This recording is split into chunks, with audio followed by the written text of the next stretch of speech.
오늘은 베드로전서 강의 5번째 시간입니다. 지금까지 베드로의 서신에서 흩어진 나그네들, 하나님의 순례자가 누린 몇 가지 복들을 살펴보았습니다. 그래서 1장 2절에 보니까 예수 그리스도의 핏부림에 이르도록 선택을 받았다고 말씀하십니다. 또 3절에 다시 태어나 산 소망에 이르게 하셨다고 말씀을 하세요. 4절에서는 썩지 않고 더럽지 않고 사라지지 않는 하늘에 마련된 상속 유업을 받았다고 말씀을 하십니다. 또 5절에 예비된 구원에 이르도록 믿음을 통해 하나님의 권능으로 보호받고 있다고 말씀을 하셔요. 또 6절로 9절 말씀에 말할 수 없고 영광이 가득한 큰 기쁨으로 기뻐한다고 말씀하십니다. 그리고 10절로 12절 말씀에 우리 구원을 위해 섬긴 여러 사람들이 있다. 그리고 성령님과 천사들도 있다는 것을 우리는 지난 시간에 배웠습니다. 이제 13절부터 시작해서 성령님께서 이 베드로를 통해 주시는 권면을 우리는 보게 됩니다. 이러한 권면은 앞에서 말씀드린 놀라운 그런 복들에 근거한 것입니다. 여기 13절에 보니까 그러므로라고 시작을 합니다. 이 말씀은 앞에 있는 2절부터 12절까지 말씀, 우리가 받은 그런 영적인 복이 있으므로라고 하는 거예요. 그래서 이런 권면은 서신의 나머지 부분에서도 많이 나옵니다. 이 베드로전서에만 그러므로라는 말이 7번 나오고 있어요. 하나님께서 베드로를 통해서 주시는 첫 번째 권면은 그리스도인으로서 우리가 가진 소망에 관한 것입니다. 예수 그리스도께서 나타나실 때에 너에게 가져오실 그 은혜를 끝까지 바랄지어다 라고 했습니다. 바란다는 말과 소망을 갖는다는 말은 같은 얘기입니다. 여기에 은혜를 끝까지 온전히 바라라 라고 성경은 말씀하세요. 다른 말로 끝까지 소망을 가지라 이런 뜻이에요. 이 말씀이 무엇을 의미하는지, 그리고 어떻게 하면 그것을 우리가 성취할 수 있는지에 대해서 말씀을 드리려고 합니다. 그래서 오늘 설교 제목을 은혜를 끝까지 소망하는 그리스도인이라고 정했어요. 먼저 우리가 알아야 될 것이 있습니다. 은혜를 끝까지 바라는 것은 하나님께서 우리한테 주시는 명령이세요. 너에게 가져오실 그 은혜를 끝까지 바랄지어다 하는 그 말씀이 오늘 우리에게 주시는 하나님의 말씀이고 명령이십니다. 먼저 성경에서 말씀하는 이 은혜가 무엇인지에 관해서 설명을 드리겠습니다. 은혜라는 말은 영어로는 그레이스예요. 성경에 170회 나오는데 신약에만 131회가 나옵니다. 구약보다는 신약에서 이 은혜라는 말이 더 많이 언급이 되고 있습니다. 하나님의 은혜는 죄인인 사람한테 하나님께서 거저 베푸시는 사랑과 긍휼이라고 할 수 있습니다. 은혜라는 단어가 성경에 나온 것은 노아와 관련돼서 나오고 있어요. 창세기 6장 8절에 보니까 그러나 노아는 주의 눈 앞에서 은혜를 입었더라 라고 합니다. 그 당시 타락한 상태에 있던 인간을 하나님께서 얼마나 깊이 사랑하셨는지 노아를 통해 알 수가 있습니다. 하나님께서는 여자의 씨에 대한 약속을 통해서 긍휼의 복음을 주었습니다. 죄악된 길에 들어서지 않도록 경고하기 위해서 경건한 사람들을 일으키셨어요. 사람들의 마음이 부패해졌습니다. 상상하는 모든 것이 항상 악했다고 성경은 말씀하세요. 그럼에도 사람들을 설득하고 구원하기 위해서 120년간의 유예 기간을 주었습니다. 그리고 다른 모든 사람들이 멸망할 때 의인 노아를 구원하심으로써 긍휼과 은혜가 무엇인지 친히 보여주었습니다. 은혜는 아들 하나님 예수 그리스도를 통한 이 구속 계획 안에서 분명하게 드러나고 있습니다. 은혜가 무엇인지에 대해서 성경이 뭐라고 말하나 한 것을 한번 몇 구절 찾아보겠습니다. 먼저 요한복음 1장 16절과 17절을 보겠습니다. 우리가 다 그분의 충만하심에서 받았으므로 은혜를 대체하는 은혜니 이는 율법은 모세에 의해 주어졌으나 은혜와 진리는 예수 그리스도에 의해 왔기 때문이라. 여기 보니까 16절에 은혜를 대체하는 은혜다라고 합니다. 앞에 있는 은혜는 구약의 율법을 말하는 거예요. 뒤에 있는 은혜는 신약의 새 언약을 말하는 것입니다. 그래서 이 은혜와 진리는 예수 그리스도에 의해 왔다고 말씀하십니다. 하나님께서 은혜와 진리를 베푸실 때마다 우리가 그 은혜와 진리를 받아들이면 주님께서는 더 많은 은혜를 베풀어 주세요. 자, 또 로마서 3장 24절을 보겠습니다. 그리스도 예수님 안에 있는 구속을 통해 하나님의 은혜로 값없이 의롭다고 인정받았느니라. 이 구속이라고 하는 것은 노예 시장에서 값을 치르고 노예를 빼내는 것을 말합니다. 우리는 구원을 얻기 위해서 그 어떤 값이나 노력을 지불할 수도 없고 할 필요도 없습니다. 예수님께서 이미 값을 다 치루어 주셨습니다. 그렇다면 하나님의 자녀가 되기 위해서 우리가 해야 될 일은 무엇입니까? 어떤 사람들은 죄사함 받기 위해서 침례를 받아야 된다라고 할지 모르지만 이건 성경적인 대답이 아닙니다. 새로운 삶을 시작하고 죄를 짓지 않아야 된다 하고 말할지 모르지만 이것도 정답은 아니에요. 하나님께서 예수 그리스도를 희생물로 보내주셨습니다. 무엇 때문입니까? 누구든지 그분의 피를 믿고 죄들의 용서함을 통해서 하나님의 자녀가 되게 해주셨습니다. 그럼 우리가 해야 될 일이 무엇입니까? 예수님을 믿는 것입니다. 자, 또 찾아볼까요? 디모데후서 1장 9절 보시죠.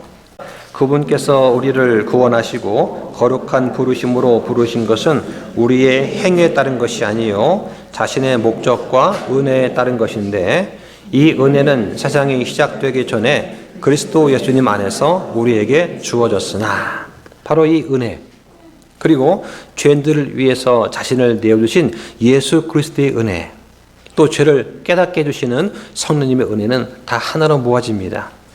성령님은 아버지께서 주시고 아들이 값을 치른 그 은혜가 우리의 것이 되도록 만들어 주십니다. 그리스도의 복음과 성령님의 일은 하나님의 은혜의 유일한 통로다 이렇게 말을 할 수가 있어요. 자, 또 보겠습니다. 빌립보서 1장 7절 보시죠. 내가 너희 모두에 대해 이렇게 생각하는 것이 합당하니 이는 너희가 내 마음속에 있기 때문이라. 나의 결박된 것과 복음을 변호하고 확증하는 일에 너희는 다 나의 은혜에 참여한 자들이니라. 바울은 이 빌립보 성도들이 모두 자신의 은혜에 참여한 자들이라고 증언을 했습니다. 하나님께서는 자신의 은혜를 우리한테 부어 주셨어요. 이것은 의심할 여지가 없는 사실입니다. 하나님께서는 은혜로 우리를 구원해 주셨습니다. 은혜로 우리를 지켜주셨습니다. 은혜로 우리에게 매일 복을 주고 계세요. 사도 바울은 자신이 받은 은혜를 생각해 보았습니다. 그리고 아마 이렇게 생각을 했을 겁니다.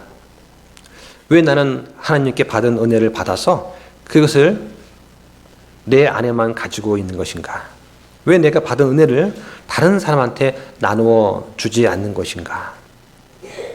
그래서 바울은 하나님께서 자신을 선하게 대해 주실 때마다 자신도 다른 사람들을 선하게 대해 주었습니다. 나에게 주신 은혜를 다른 사람들에게 넘치게 한 것입니다. 아마 여러분도 하나님께서 여러분을 선하게 대해 주신 그런 경험이 있을 것입니다. 그때마다 다른 사람들에게 여러분이 받은 은혜를 넘치게 해보시기 바랍니다. 하나님께서 나의 마음에 기쁨을 주실 때마다 다른 사람의 마음에 기쁨을 한번 줘보십시오. 하나님께서 나에게 복과 사랑과 은혜를 주실 때마다 다른 사람에게도 복과 사랑과 은혜를 베풀어 보시기 바랍니다. 그러면 어떻게 될까요? 우리가 주일에 형제 자매들과 함께 모여서 함께 교회 공동체 생활을 하는 것이 아마 즐거워질 것입니다. 주일이 아마 기다려질 거예요. 또 말씀 보겠습니다. 갈라디아서 5장 4절을 보겠습니다. 너희 중에 누구든지 율법에 의해 의롭다고 인정받은 자에게는 그리스도께서 아무런 효력이 없고 너희는 은혜에서 떨어져 나갔느니라. 여기 은혜에서 떨어져 나갔느니라 이 말씀은 은혜에다가 어떤 육체의 행위를 더했기 때문에 다시 말하면 율법주의로 돌아갔다는 그런 뜻이에요. 이 편지를 받은 갈라디아 교회 성도들은 우리처럼 예수님을 믿고 구원받은 그런 사람들이었습니다. 그들은 하나님의 자녀였습니다. 그리스도의 몸의 일부 같은 그런 사람들이에요. 하지만 그들은 이 그리스도를 아무런 효력이 없는 분으로 만들었습니다. 이게 무슨 말이냐면 그리스도의 의가 아닌 자기의 의로 구원받으려고 했다는 거예요. 이것은 십자가를 효력 없게 만드는 것입니다. 그래서 하나님 말씀이 아닌 자기의 생각대로 살아가는 사람, 이것도 바로 말씀을 효력 없게 만드는 것입니다. 그런 사람들에게는 하나님의 능력이 나타날 수가 없기 때문이죠. 이런 것을 성경은 그리스도께서 아무런 효력이 없다라고 표현을 하는 것입니다. 안타깝게도 많은 사람들이 그리스도를 아무런 효력이 없는 분으로 만들며 살아가고 있습니다. 혹시 나는 그 가운데 있지는 않은가 한번 생각해 보시기 바랍니다. 하나님은 우리한테 꼭 필요한 것들, 공기나 햇빛이나 물 같은 것은 그냥 모두 거저 주십니다. 이런 것을 자기의 행위로 받은 사람은 아무도 없어요. 사람이 영원토록 하나님과 함께 사는 것은 사람의 행위와 공로로는 얻을 수 없는 것입니다. 하나님께서 거저 주지 않으면 영원한 생명을 받을 사람이 한 명도 없는 것입니다. 그래서 너희가 믿음을 통해 은혜로 구원을 받았나니 그것은 너희 자신에게서 난 것이 아니요 하나님의 선물이라고 말씀하십니다. 이렇게 하나님께서 모든 사람한테 은혜를 거저 주세요. 그렇지만 당사자가 이 은혜를 받아들이지 않으면 그것이 은혜가 되지 않는 것입니다. 누구든지 자기의 의지를 가지고서 그분의 은혜를 믿음으로 받아들일 때 다시 태어나는 일이 생긴다고 성경은 말씀합니다. 자, 또 에베소서 2장 7절을 보겠습니다. 자, 이것은 하나님께서 그리스도 예수님을 통해 우리에게 베푸신 친절 속에 담겨 있는 자신의 은혜의 지극히 풍성함을 다가오는 시대들 속에서 보여주려 하심이라. 하나님께서 우리한테 보여주시는 이 친절은 영원한 친절입니다. 하나님의 은혜는 측량하거나 상상할 수 없을 정도로 풍성하세요. 하나님은 우리를 구원하셨을 뿐만 아니라 우리를 영원히 보존해 주십니다. 그 영원 속에서도 우리를 통해서 하나님의 긍휼과 은혜를 사람들이 계속해서 알 수 있도록 해 주신다는 그런 말씀입니다. 이 율법과 은혜를 한번 두 개를 비교해 보면 은혜가 무엇인지 더 잘 이해할 수가 있습니다. 피와 포도즙을 비유로 들 수 있습니다. 율법을 대표하는 이 모세가 행한 첫 번째 기적은 물을 죽음의 상징인 피로 변하게 한 것이었습니다. 그런데 은혜를 대표하는 예수님께서 행하신 첫 번째 기적이 뭐냐? 이 물을 생명의 상징인 포도즙으로 변하게 하신 거예요. 또 어둠과 빛으로 비유할 수 있습니다. 모세는 칠흑 같은 어둠을 일으켜서 온 이집트 땅을 덮게 했습니다. 하지만 예수님은 빛으로 세상에 빛을 주세요. 또 죽음과 생명으로 비유할 수 있습니다. 이집트에서의 마지막 광경이 죽음이었듯이 율법의 마지막은 죽음이지만 예수 그리스도의 마지막 기적 중 하나는 생명을 주는 것입니다. 그래서 출애굽기 32장에 보면 율법이 처음 선포됐을 때 3,000명이 죽었습니다. 모세가 시내산에 율법을 받으러 올라갔어요. 그 사이에 아론과 백성들이 금송아지 우상을 만들고 숭배했습니다. 그 결과 어떻게 했습니까? 레위 자손이 하나님의 명령대로 했습니다. 한날에 백성 3,000명이 죽었다고 성경은 말씀하세요. 하지만 은혜가 처음 선포되었을 때 사도행전 2장에 보면 3,000명이 구원을 받게 됩니다.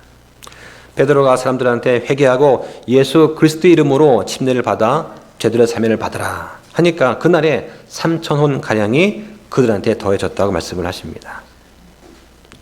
또 율법과 은혜를 찾는 것과 구원하는 것에서 비유할 수 있습니다. 율법은 주를 만날 만한 때에 그분을 찾으라고 하지만 은혜는 사람의 아들이 잃어버린 것을 구원하려고 왔다고 말씀하세요. 또 율법은 행하라 그러면 살리라고 말씀하지만 은혜는 다 이루었다라고 말씀을 하십니다. 율법은 너희 발에서 신을 벗으라고 말하지만 은혜는 잃어버렸다가 찾은 그 아들을 위해서 발에 신을 신기우라고 말씀을 합니다.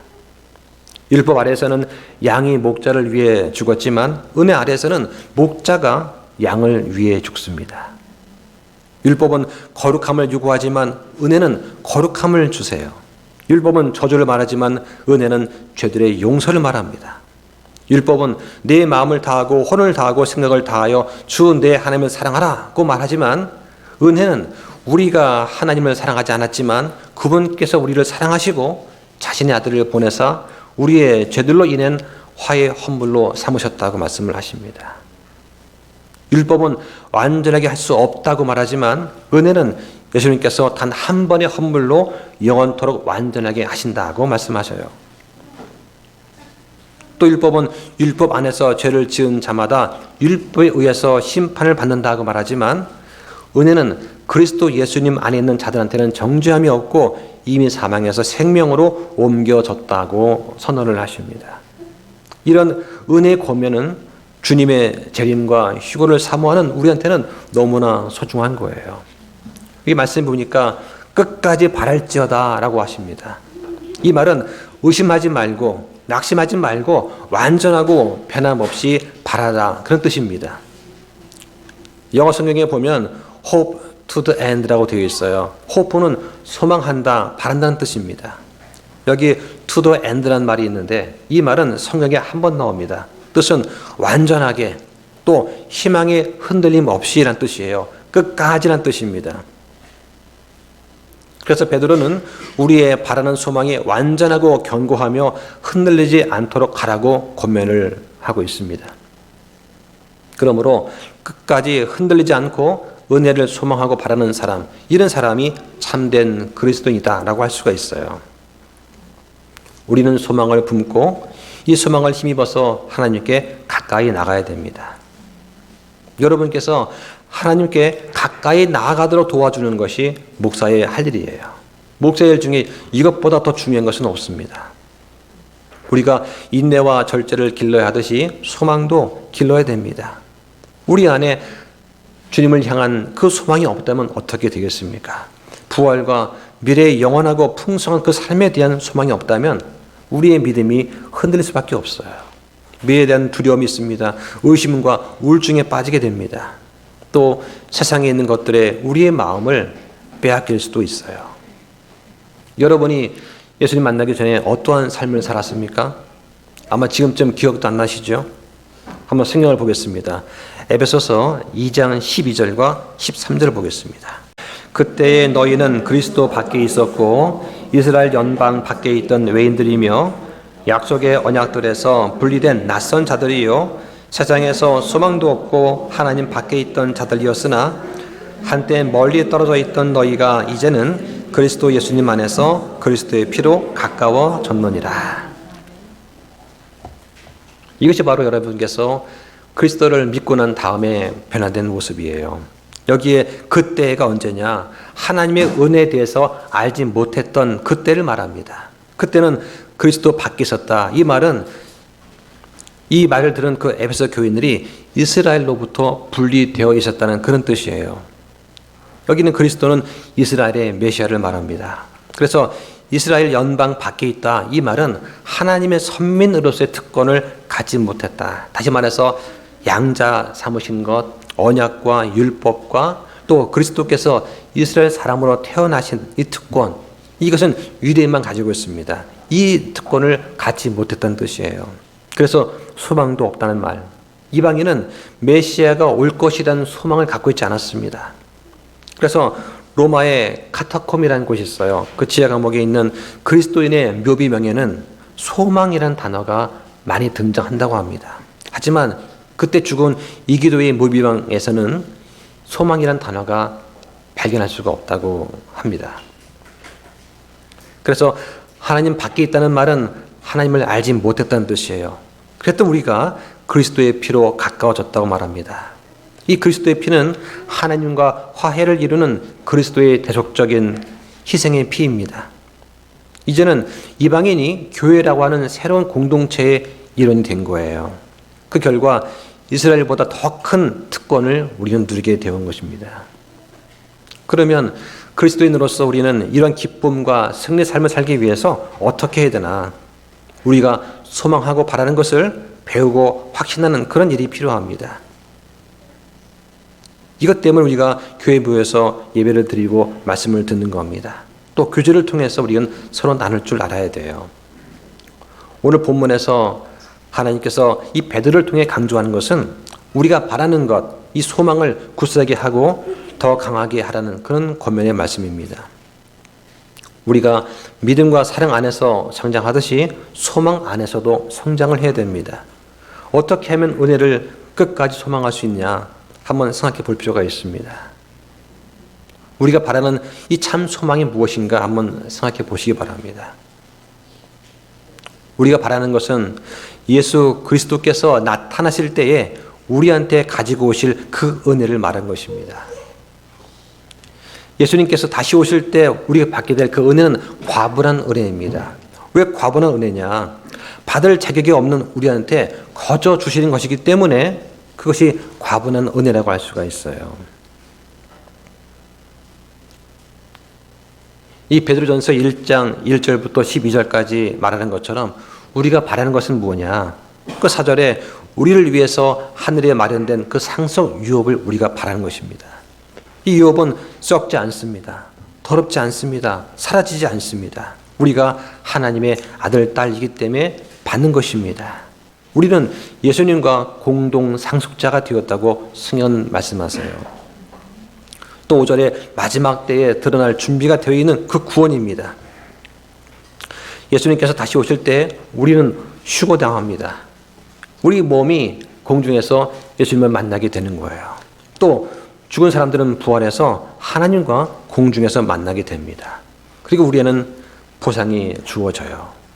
또 7절에 보니까 예수 그리스도께서 나타나실 때 우리가 칭찬과 존귀와 영광을 받는다고 말씀하십니다.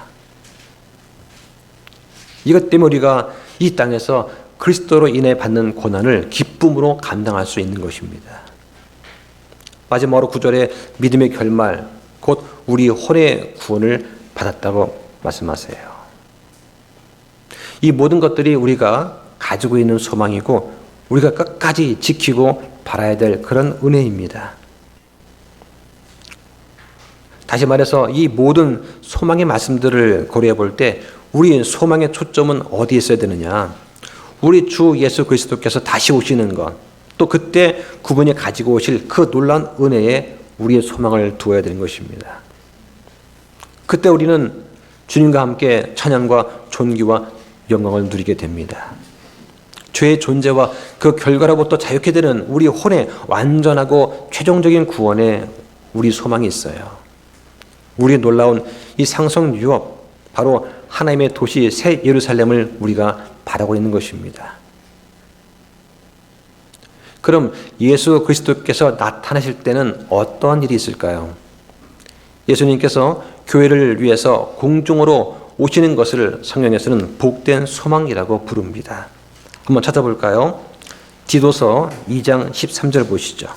저 복된 소망과 위대하신 하나님 곧 우리 구원자 예수 그리스도의 영광스러운 나타나심을 기다리게 하셨느니라. 저 복된 소망, 바로 환난 전 휴거를 말하는 것입니다. 영광스러운 나타나심, 그리스도께서 공중에 강림하시는 걸 말하는 거예요. 예수 그리스도께서 교회를 위해서 오실 때가 있고 이스라엘을 위해서 오실 때가 있어요. 이것은 다른 시기입니다. 신약 성경은 이 재림에 관해서 300회 이상 말씀하십니다. 그리스도의 재림은 비밀리에 나타내는 단계가 있고 모든 사람에게 보이게 나타나는 그런 단계가 있습니다. 이 사이에는 약 7년간의 기간이 있어요. 그래서 재림 그러면 그리스도의 공중 강림과 이 땅의 지상 재림을 포함하는 그런 개념입니다. 교회를 위해서 공중에 오시는 것을 다른 말로 휴거라고 합니다. 이걸 복된 소망이라고 합니다. 그리고 이스라엘을 위해서 땅에 오시는 것을 지상 재림이라고 합니다. 그래서 이 공중 휴거와 지상 재림에 12가지 다른 점이 있어요. 그걸 오늘 한번 살펴보도록 하겠습니다. 첫 번째는 예수 그리스도께서 자신의 성도들인 이 교회를 위해서 오실 때는 처소를 예비한 후에 받아주십니다. 한번 볼까요? 요한복음 14장 3절 보시죠. 가서 너희를 위해 처소를 예비하면 내가 다시 와서 너희를 내게로 받아들여 내가 있는 곳 거기에 너희도 있게 하리라. 자, 이것이 바로 예수님께서 공중 강림하실 때, 즉 교회를 위해서 오실 때 벌어지는 일입니다.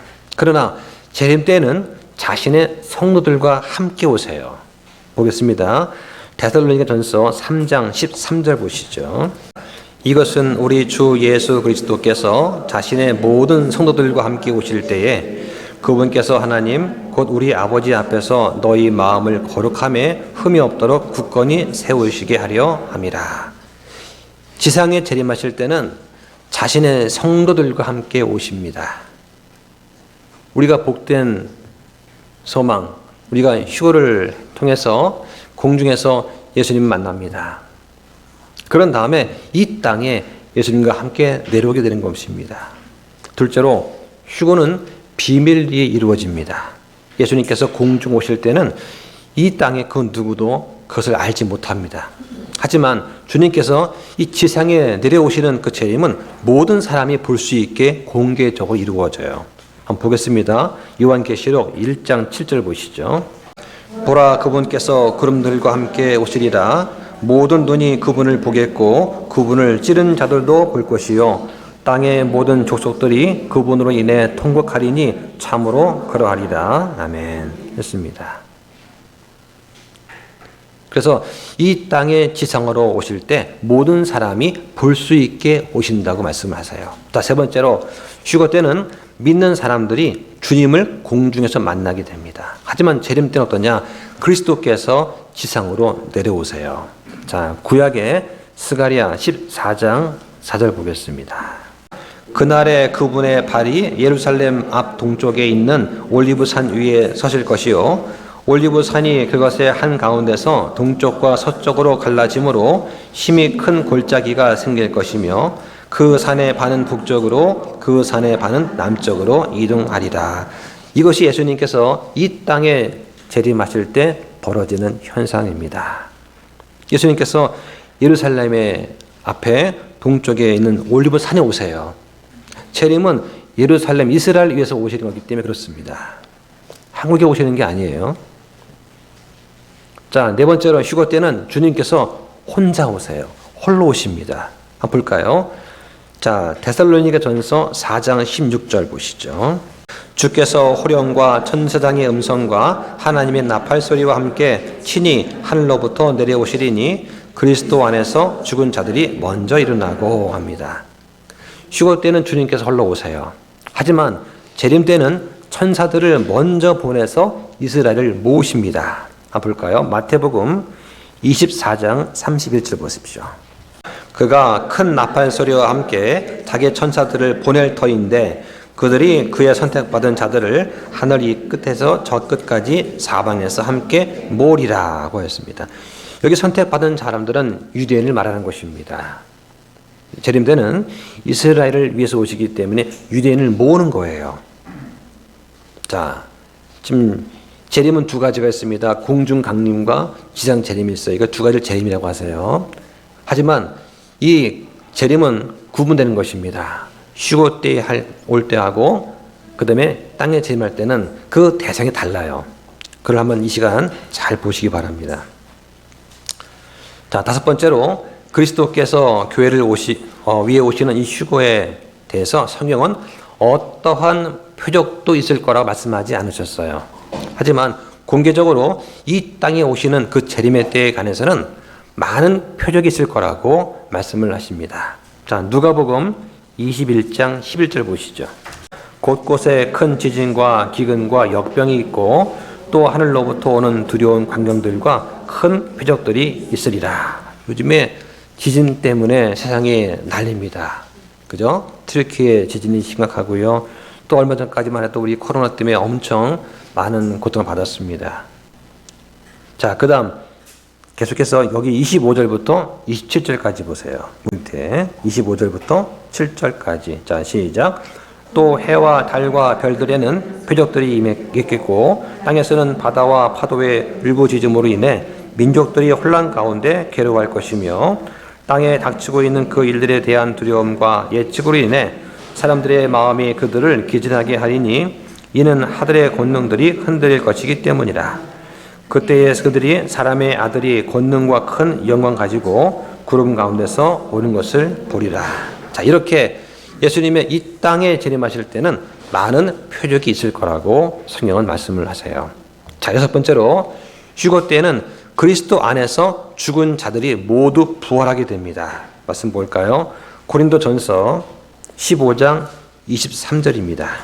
그러나 각 사람이 자기 차례대로 되리니 먼저는 첫 열매인 그리스도시요 그 다음은 그리스도께서 오실 때에 그분께 속한 자들이니라. 자, 첫 열매가 그리스도이십니다. 이 첫 열매라고 하는 것은 큰 수확이 있기 전에 먼저 수확이 있을 것을 알려주는 그러한 거예요. 이 재림 때는 부활이 있느냐? 부활이 없습니다. 휴거 때는 그리스도 안에 죽은 자들이 모두 부활하지만 지상 재림 때는 어떠한 부활도 있지 않습니다.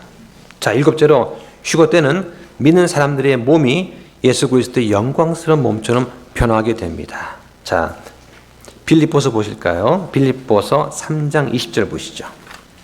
우리의 생활 방식은 하늘에 있으며 또한 거기로부터 오실 구원자 주 예수 그리스도를 우리가 기다리고 있는데 그분께서는 참으로 모든 것을 자기에게 복종시킬 수 있는 능력을 써서 그 능력대로 우리의 천한 몸을 변화시켜 자신의 영광스러운 몸과 같게 만드시리라.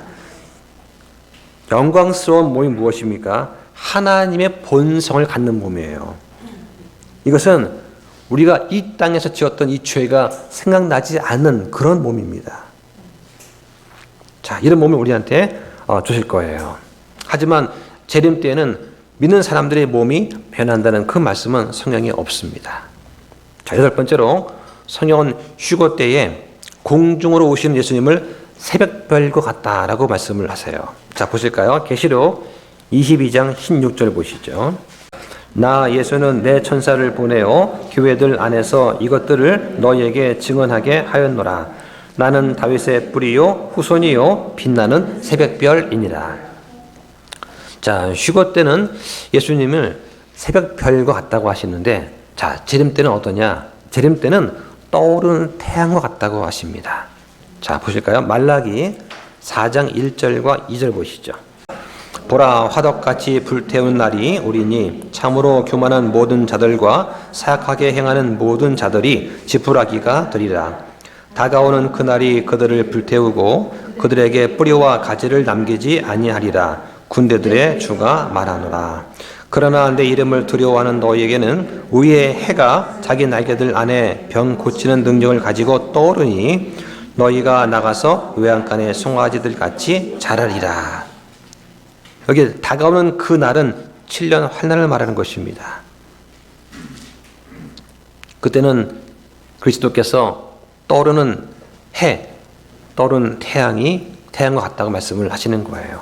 자, 아홉 번째로 예수 그리스도와 공중에서 만나는 이 복된 소망은 믿는 사람들한테 진정한 위로를 줍니다. 자, 한번 찾아볼까요? 데살로니가 전서 4장 17절 18절입니다. 그 뒤에 살아서 남아있는 우리가 그들과 함께 구름들 속으로 채에 올라가 공중에서 주를 만나리라.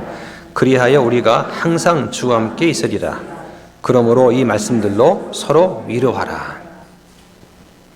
공중에서 주님을 만나서 주와 함께 있게 되는 것, 이것이 여러분한테 정말 위로가 되십니까? 네. 만약에 그리스도인들이 지금까지 없었던 이런 전무후무한 대환란을 통과해야 된다면 누가 위로를 받을 수 있겠습니까?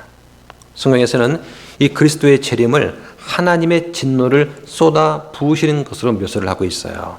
자, 열 번째로 이 휴거는 예수 그리스도께서 믿는 사람들을 하나님의 진노로부터 구원하시는 것입니다. 자, 거기에서 1장 10절 보시죠. 그분께서 죽은 자들로부터 일으키신 그분의 아들께서 하늘로부터 오실 것을 기다리는지 보여주는데 이분은 다가올 진노로부터 우리를 구출하신 바로 그 예수님이시냐. 그래서 지금 계속 있는 것이 무엇입니까? 우리한테 복된 소망, 휴거가 있다는 것입니다. 환난 전 휴거가 우리한테 있다는 거예요. 진노로부터 우리는 피할 수 있다는 것입니다. 이걸 지금 성경은 말씀하고 계세요. 자, 그런데 예수님께서 이 땅에 오시는 때는 예수님께서 친히 하나님의 진노를 쏟아 부으신다고 말씀합니다.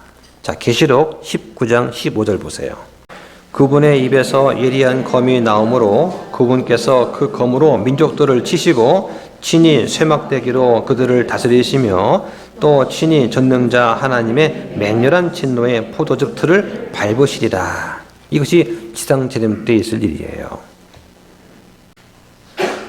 자, 11번째 휴거 때는 우리 주님께서 큰 소리와 함께 하늘로부터 오셔요. 그럼 우리는 주님과 만나기 위해서 공중으로 들려 올라갑니다. 하지만 재림 때는 어떠냐? 하늘에서 강력한 천사들과 함께 내려오십니다.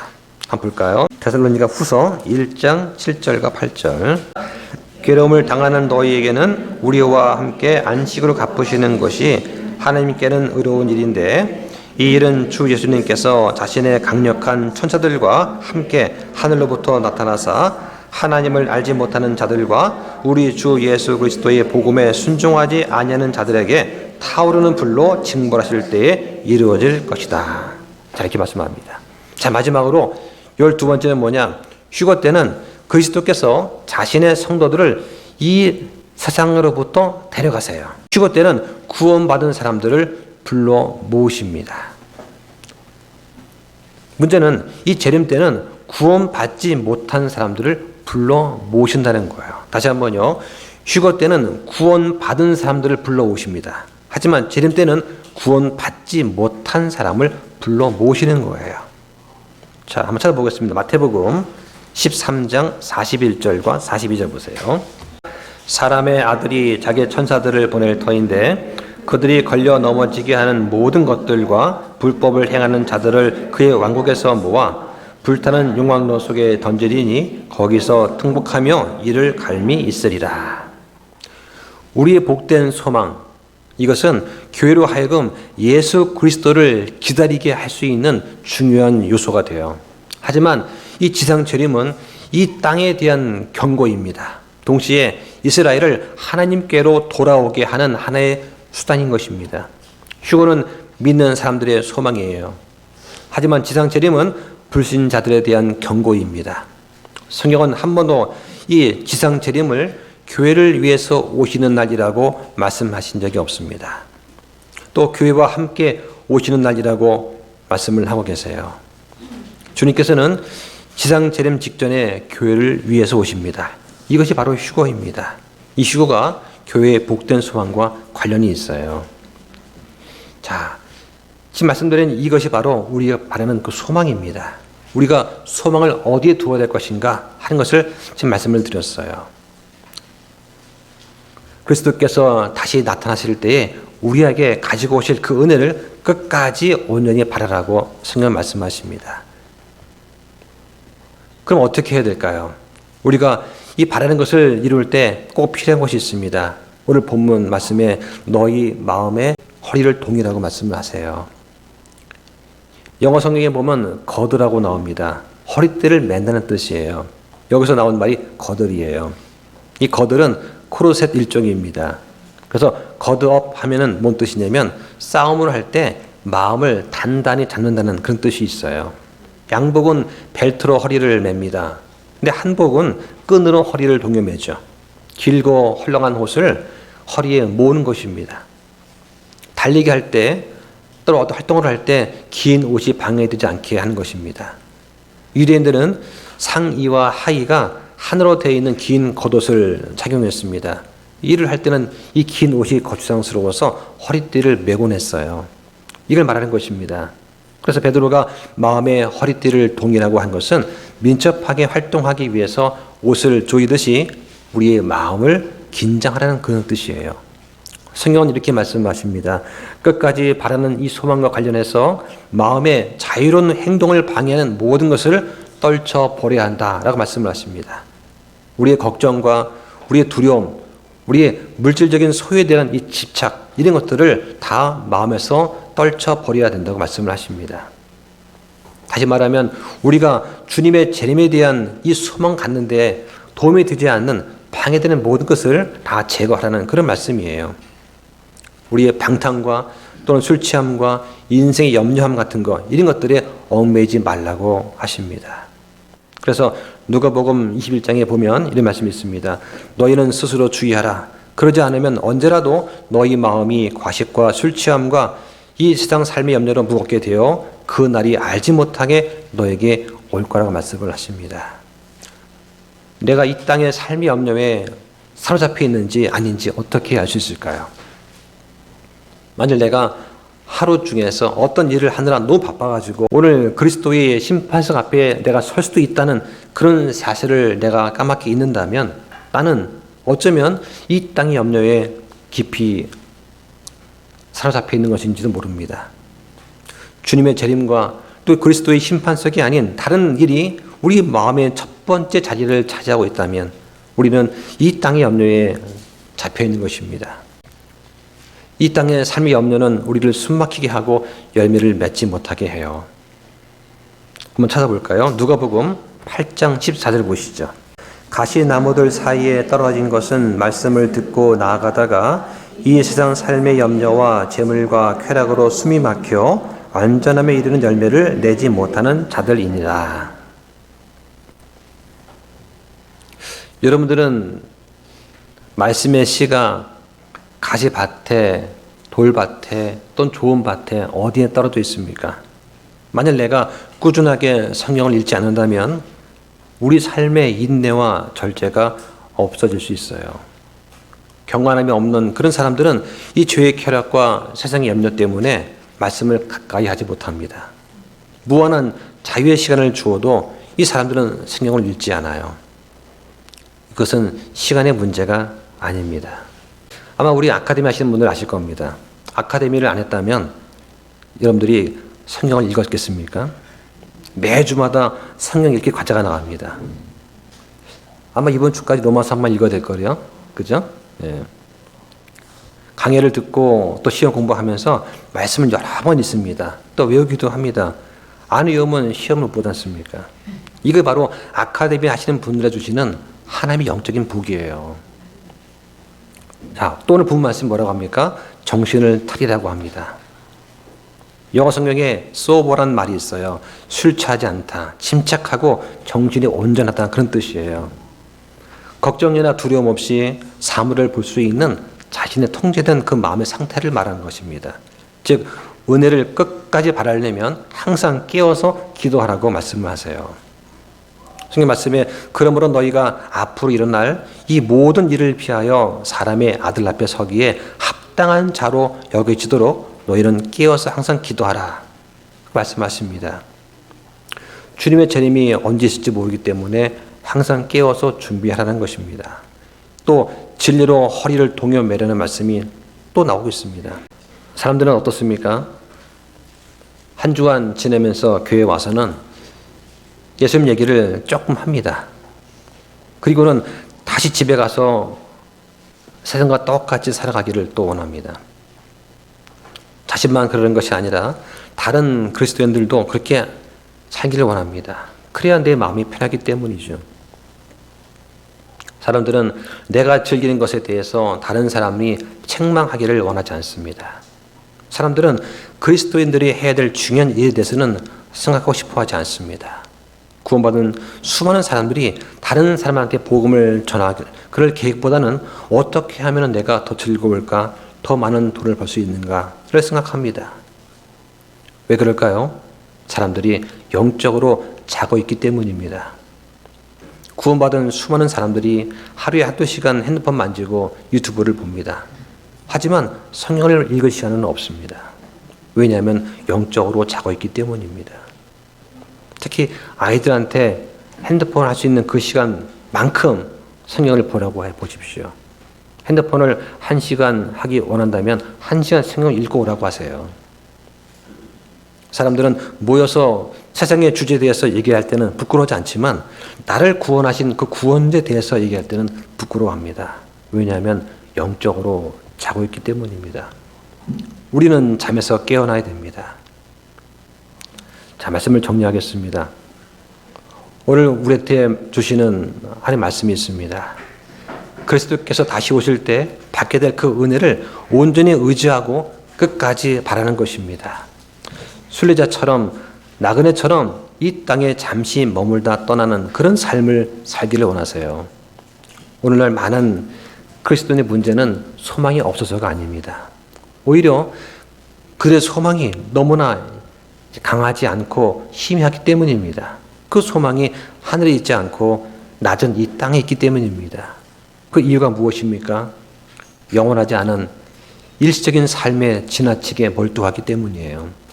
우리는 눈을 들어서 하늘에 있는 것들을 바라봐야 됩니다. 거기에 우리 마음의 애착을 두고 살아가야 됩니다. 주님께 신실하려면, 주님께서 나타나실 때 그 은혜를 우리가 끝까지 바라려면 오늘 말씀을 깊이 생각해 보시기 바랍니다. 믿음의 경주를 방해하는 이런 것들로부터 마음을 자유롭게 하시기 바랍니다. 그럴 때 주님께서 우리에게 주시는 그러한 영적인 복이 더 충만하기를 원합니다. 우리가 말씀 묵상하고 순종할 때 주님께서 그렇게 해주실 수 있습니다. 자, 기도 마치겠습니다.